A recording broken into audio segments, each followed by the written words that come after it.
Bismillahirrahmanirrahim. Assalamualaikum warahmatullahi wabarakatuh.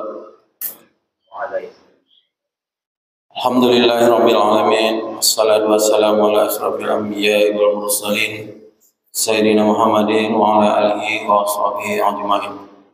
Allahumma shalli ala sayyidina Muhammad wa ala ali sayyidina Muhammad. Assalamualaikum ya Rasulullah. Bapak Ibu jamaah rahimakumullah, seperti biasanya sebelum kita melaksanakan sholat fardu subuh berjamaah, mari sama-sama kita mendengarkan tausiah Ramadan yang mana pada kesempatan subuh ini kembali disampaikan oleh Al-Ustadz Kiai Haji Jayadi HS. Kepada beliau kami persilakan dengan segala hormat.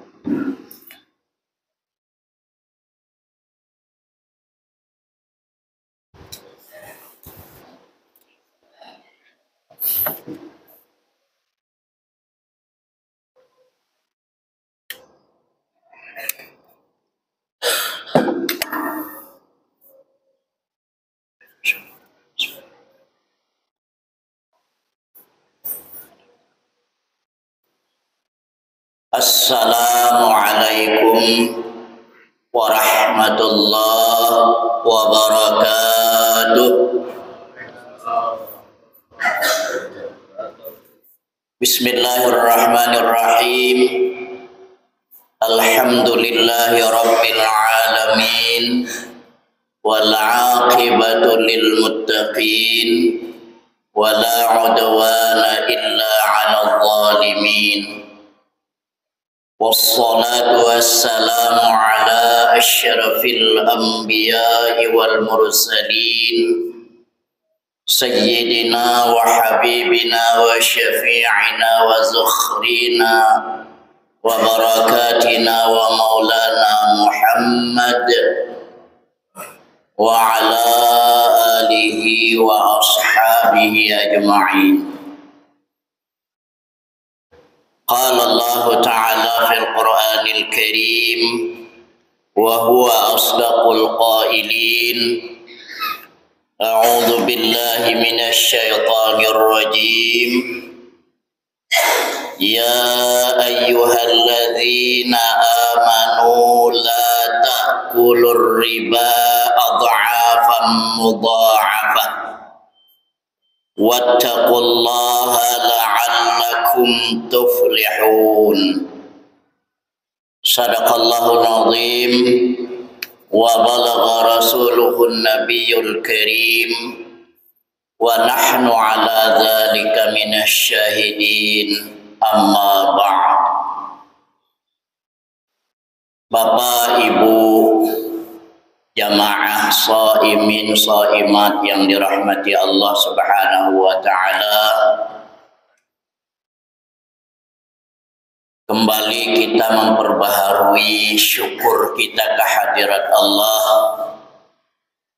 yang dengan sifat pengasih dan penyayangnya terus menerus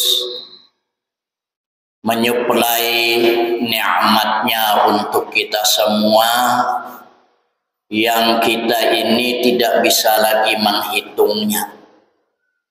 Dalam Al-Quran dikatakan inna a'tainakal kautsar, sesungguhnya kami telah memberi kamu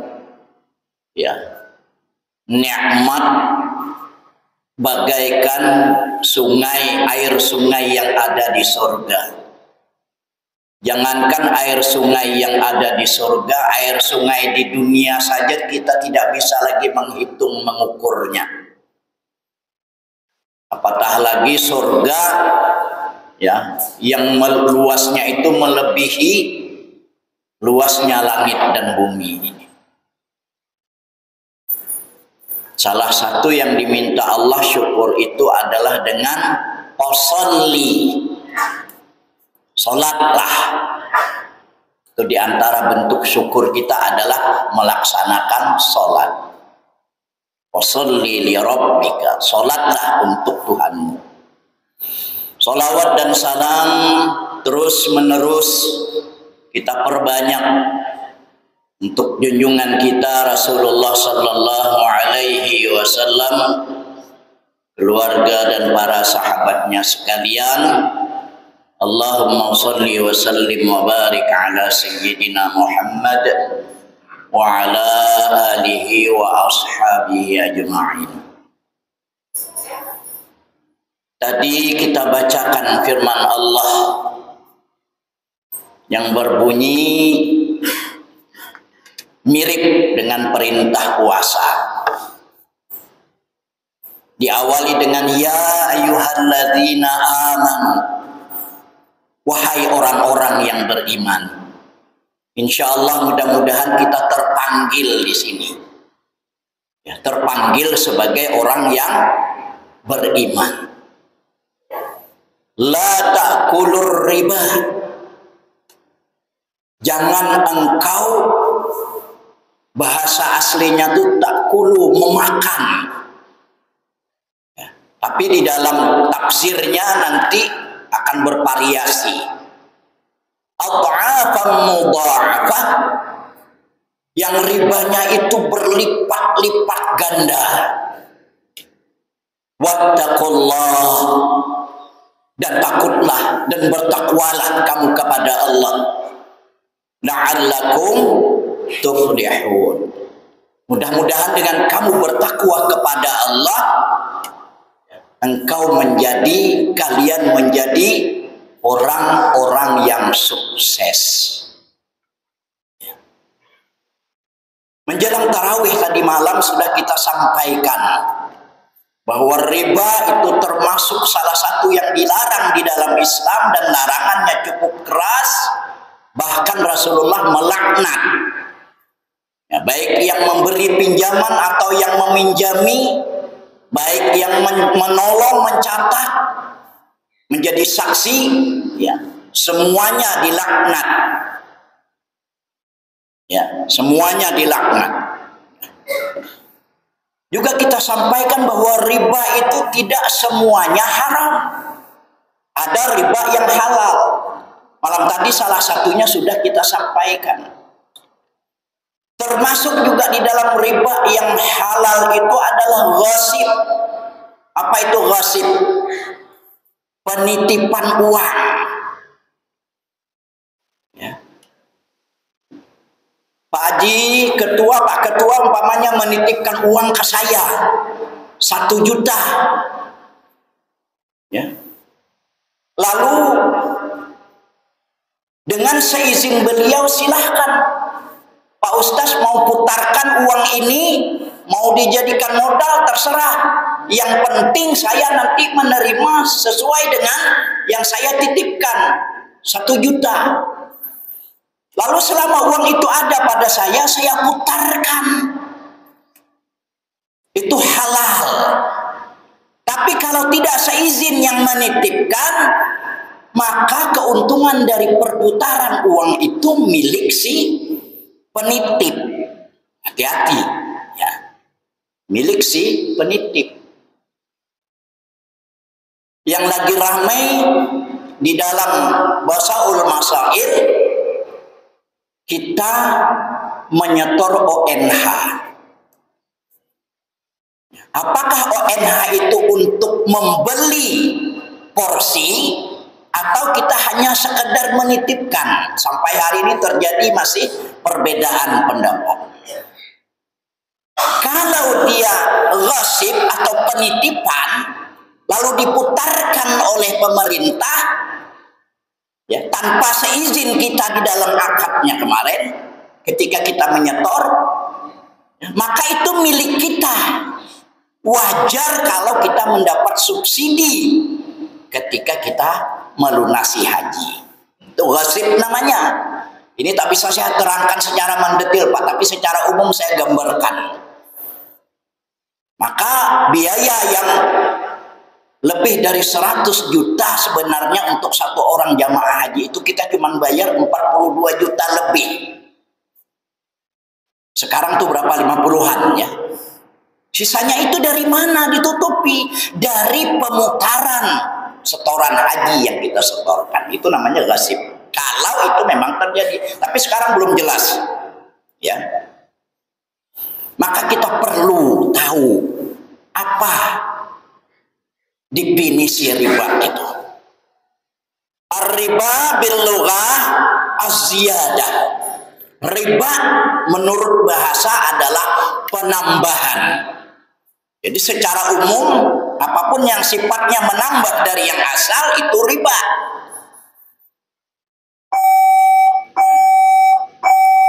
Cukup juga kah waktu kita ya. Kemudian ar-riba syar'an, ya. Riba menurut istilah syara', ya. Az-ziyadatu ilal madbu'ati au at-taswiyati au at-tabadulati bima yatajawazul mubalaghal asli. Ya. Penambahan pada cicilan, pada pelunasan, pada pertukaran yang melebihi nilai asalnya. Nah, karena itu riba bukan hanya satu macam. Jenis riba yang diharamkan itu bukan hanya satu macam. Ada 5 di sini, Pak. Saya sebutkan secara maraton saja ya. Yang pertama riba fadli, ya. Pertukaran barang dengan barang atau uang dengan uang. Yang pertukarannya itu tidak lagi seimbang, tidak balansis. Ini kita menjelang lebaran, banyak orang menukarkan uang. Uang 100.000 ditukar satu lembar, atau uang 50.000 satu lembar ditukar dengan uang 2.000 atau uang 10.000 atau 20.000. Tapi dalam penukarannya, yang tadinya kita menukarkan uang 100.000, kita terima cuma 90 atau 95.000. Selisihnya yang 5.000 itu riba. Hati-hati, Pak. Hati-hati. Banyak ini. Kita mau bagi-bagi nanti untuk THR anak-anak, ya. Uang selembar 100.000 kita tukarkan. Banyak itu nanti itu. Ya. Yang mau menukarkan, tapi dengan selisih harga. Atau menukar emas 24 karat ditukar dengan 18 karat dengan timbangan yang berbeda. Ya. Nah, ini diantaranya ya. Itu haram. Ya. Saya tidak bacakan hadisnya ya. Babalagha Ubadah bin Samit ya. Ini terjadi di zaman perang, ya. Mendapat harta rampasan. Yang satu dapat emas, yang satu dapat perak, yang satu dapat kurma, ya. Lalu mau bertukar, saling tukar, dilarang oleh Rasulullah. Kata Rasulullah, kalau kamu menukar emas dengan perak, jual dulu perak itu, baru belikan emas. Kalau perak dengan emas ditukar, tidak boleh barter seperti itu, tidak boleh. Ya. Yang kedua, riban nasiyah. Riban nasiyah huwa takhiru qabdi ahadil audain fi bai'il amwal ar-ribawiyati idza kana sababu wahidan. Ini, Pak, ya. Penundaan penerimaan barang. Bapak bayar kontan beli motor, ya. Bayar kontan, tapi inden. Nanti 3 bulan baru terima barangnya, padahal Bapak bayar kontan. Ini tidak boleh. Apalagi kalau emas. Emas itu fluktuatif harganya. Ketika Bapak beli, harganya itu 1 gramnya 1 juta. Tapi begitu Bapak terima barang, harganya turun, tinggal 800 atau 700. Rugi Bapak. Ini haram. Ya. Kemudian riba yaitu Ya, ribaiyat ini ya.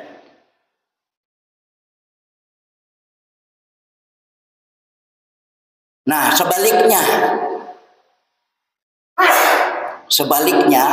ya, barang Bapak terima dulu, bayarnya nanti.